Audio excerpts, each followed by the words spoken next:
Hello student, welcome back to Shubham lecturer channel. तो student, इस video में हम क्लास 12 इंग्लिश ग्रामर से बोर्ड एग्जाम में पूछे जाने वाले 3 इंपॉर्टेंट टॉपिक को एक ही वीडियो में डिस्कस करेंगे। आपके टॉपिक का नाम है, फर्स्ट है सिंटैक्स, सेकंड है एंटोनियम्स और थर्ड है सिनोनियम्स। इन तीनों को हम इस वीडियो में स्टेप बाय स्टेप समझेंगे।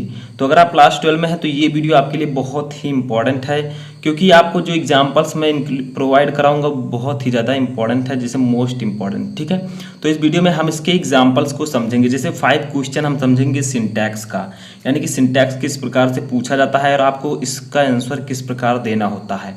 सेकेंड आपका है एंटोनियम्स, जो कि जैसे विलोम शब्द, और थर्ड आपका है सिनोनिम्स। सभी के मैं 5-5 एग्जाम्पल यानी कि क्वेश्चन मैं आपको आंसर के साथ बताऊंगा। ठीक है, तो वीडियो को लास्ट तक देखते रहें। तो देखिए, सबसे फर्स्ट हम देखेंगे सिंटैक्स।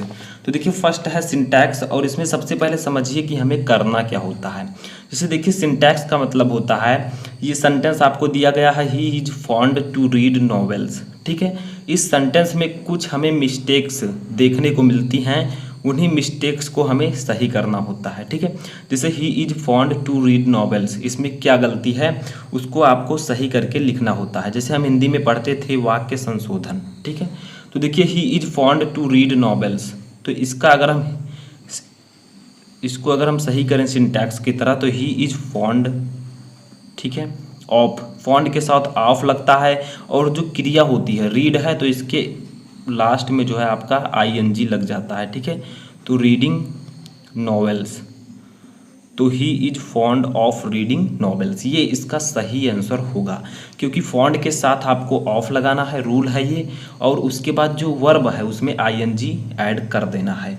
तो ही is fond of reading novels, यानी कि वह नॉवेल्स पढ़ने का शौकीन है। ठीक है, फॉन्ड ऑफ का मतलब शौकीन।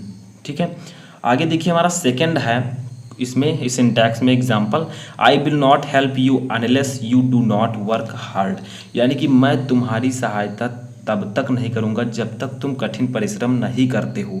तो यहाँ पर एक चीज़ आपको समझना है कि जो अनलेस होता है, इसका जो हिंदी होता है वो होता है तब तक जब तक नहीं। ठीक है, तो इसके बाद आपको नॉट का यूज कहीं पर नहीं करना होता है। तो ये जो पीछे नॉट का यूज है इसको हमें नहीं करना है, इसमें यही गलती है। तो देखिए, हमें क्या करना है, आई विल नॉट, ठीक है, help you unless you work hard. ठीक है, हमें बनाना है प्रेजेंट इंडेफिनिट टेंस, लेकिन नॉट का यूज हमें नहीं करना है। ठीक है, क्योंकि जो अनलेस है ये खुद एक प्रकार का निगेटिव है, तो इसमें हम नॉट का यूज़ नहीं करेंगे। तो मैं तुम्हारी सहायता तब तक नहीं करूँगा जब तक तुम कठिन परिश्रम नहीं करते हो। तो इसका मतलब अनलेस का होता है जब तक तब तक नहीं, तो आपको डू नॉट लिखने की कोई ज़रूरत नहीं है। ऐसे थर्ड देखिए क्या है, the wages of sin are death, यानी कि जो पाप का फल है वो मृत्यु है, या पाप की मजदूरी जो है वो मृत्यु है। ठीक है, वेग्स का मतलब तो होता है मजदूरी। तो देखिए, इसका मतलब क्या होगा, द वेग्स, ठीक है, ऑफ सिन। अब यहाँ पर इज नहीं रहेगा, क्योंकि जो यहाँ पर आपका सब्जेक्ट है उसमें ऑफ लगकर इसे जोड़ा गया है, तो दो चीज़ें नहीं हैं, इसे हम एक मानकर चलेंगे, और इज डेथ यहाँ पर रहेगा। ठीक है, तो ये आपका सही आंसर होगा। चौथा हमारा आता है, he is too weak that he can not walk, यानी कि वह इतना कमज़ोर है कि वह चल नहीं सकता। तो ये इसमें गलती क्या है पहले समझिए, ही इज, अब ही कैन नॉट यहाँ पर नहीं रहेगा, क्योंकि अगर ही कैन नॉट यहाँ पर रहता तो यहाँ पर सो रहना चाहिए, लेकिन ही इज टू वीक। ठीक है, अब यहाँ पर हम लिख सकते हैं टी ओ वाला टू और वाक।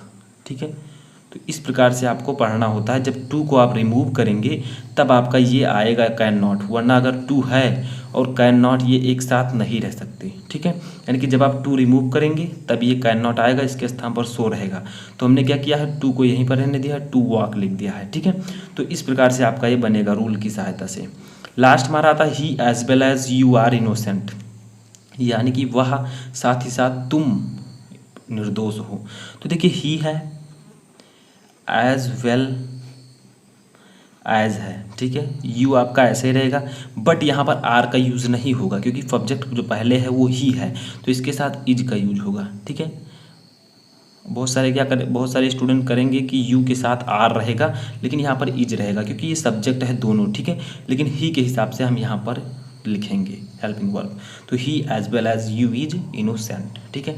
ये थे आपके सिंटैक्स, टॉप 5 सिंटैक्स, ठीक है। अब हम देखेंगे एंटोनियम्स। तो देखिए सेकंड हमारा है एंटोनियम्स, ठीक है। एंटोनियम्स का मतलब होता है एक दूसरे के उल्टा, विलोम शब्द।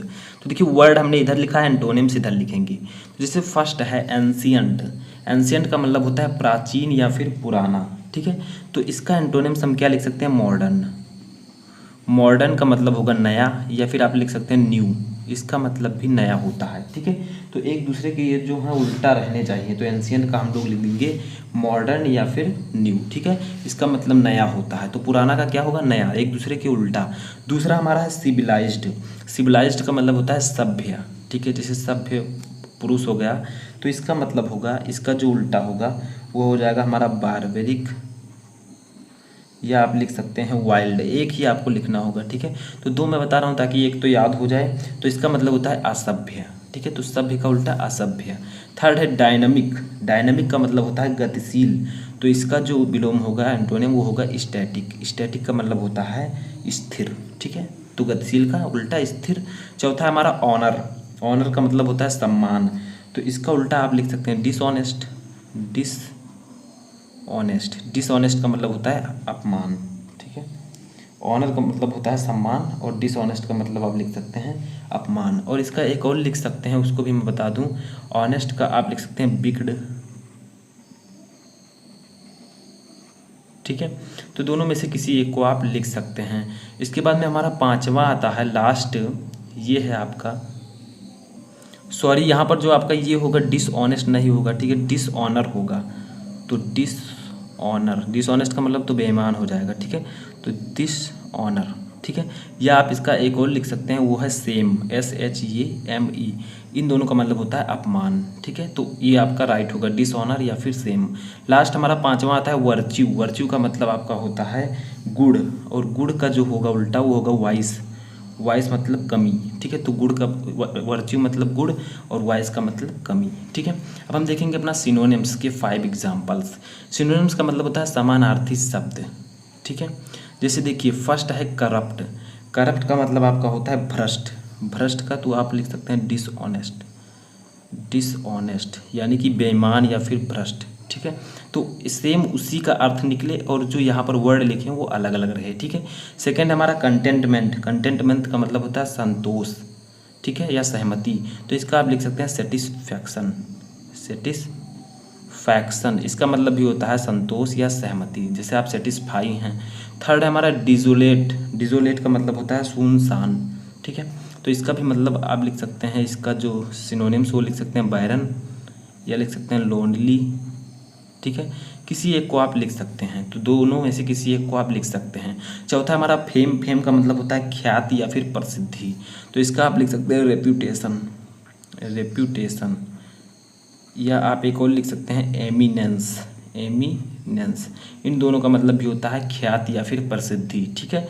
लास्ट हमारा पांचवा है टिमिड। टिमिड का मतलब होता है डरपोक, तो इसका आप लिख सकते हैं कवर्ड। कवर्ड का मतलब भी डरपोक होता है, ठीक है। तो ये थे आपके synonyms, antonyms and syntax in one video. मैंने आपको 5 एग्जांपल्स बताए, इससे पहले भी मैंने इस टॉपिक पर कई वीडियो बना रखे हैं, तो उसको भी आप जाकर देख सकते हैं। तो इस वीडियो में फिलहाल इतना ही। वीडियो पसंद आने पर वीडियो को लाइक करें, चैनल पर नए चैनल को सब्सक्राइब कर लें, और इस प्रकार की वीडियो देखने के लिए इस चैनल से लगातार जुड़े रहें।